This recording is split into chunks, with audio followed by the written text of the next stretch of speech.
അസ്സലാമു അലൈക്കും. മാതാപിതാക്കൾക്ക് കൊടുക്കുന്ന ബഹുമാനം നമ്മൾ പലരിലും നമുക്ക് കാണാം. ഒരു കാലം മുന്നോട്ട് പോകുന്നതിനനുസരിച്ച് സ്വന്തം മാതാപിതാക്കളുടെ റെസ്പെക്ട് എത്രയോ കുറഞ്ഞു വരുന്ന പോലെയാണ് തോന്നുന്നത്.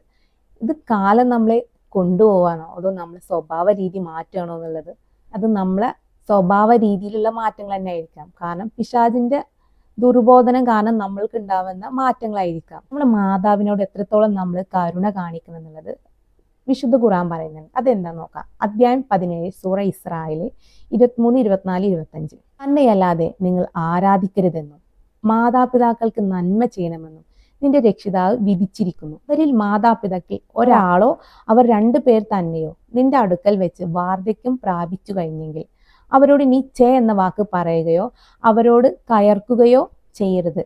അവരോട് നീ മാന്യമായ വാക്ക് പറയണം. അപ്പൊ ഇന്നത്തെ കാലഘട്ടം വെച്ച് നോക്കാന്നുണ്ടെങ്കിൽ ഏറ്റവും കൂടുതൽ കയർക്കുന്നത് ആരോടായിരിക്കും എന്ന് വെച്ചാൽ മാതാപിതാക്കളോടാണ്, ഒന്നെങ്കിൽ ഭാര്യമാരോടായിരിക്കും.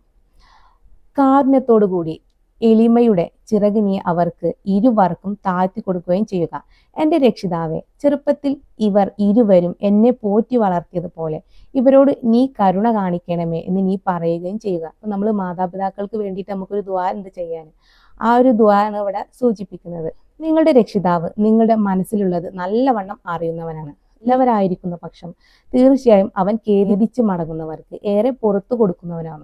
അപ്പൊ സൃഷ്ടാവ് നമ്മൾ ഹൃദയത്തിലുള്ളത് അറിഞ്ഞുകൊണ്ടിരിക്കുന്നുണ്ട്, കണ്ടുകൊണ്ടിരിക്കുന്നുണ്ട്. അപ്പൊ നമ്മൾ നമ്മളെ മാതാപിതാക്കൾക്ക് റെസ്പെക്ട് കൊടുത്തിട്ടില്ല എന്നുണ്ടെങ്കിൽ അതിനുള്ള പണിഷ്മെന്റ് നമുക്ക് തീർച്ചയായിട്ടും കിട്ടും. അവര് നമ്മളെ എത്ര കഷ്ടപ്പെട്ടിട്ടാണ് നമ്മളെ വളർത്തിയത്, ആ ഒരു റെസ്പെക്ട് അവർക്ക് നമ്മൾ തിരിച്ചും, അല്ലെങ്കിൽ ആ ഒരു സ്നേഹം നമ്മൾ തിരിച്ചും അവർക്ക് കൊടുക്കേണ്ടതാണ്. അത് നമ്മുടെ ഉത്തരവാദിത്തമാണ്. അപ്പോൾ സൃഷ്ടാവിനെ, മാതാവിനെ നമ്മൾ എങ്ങനെയാണോ കാണേണ്ടതെന്നുള്ള രീതി നമ്മൾ മതഗ്രന്ഥം തന്നെ നമുക്ക് പഠിപ്പിച്ചു തരുന്നുണ്ട്.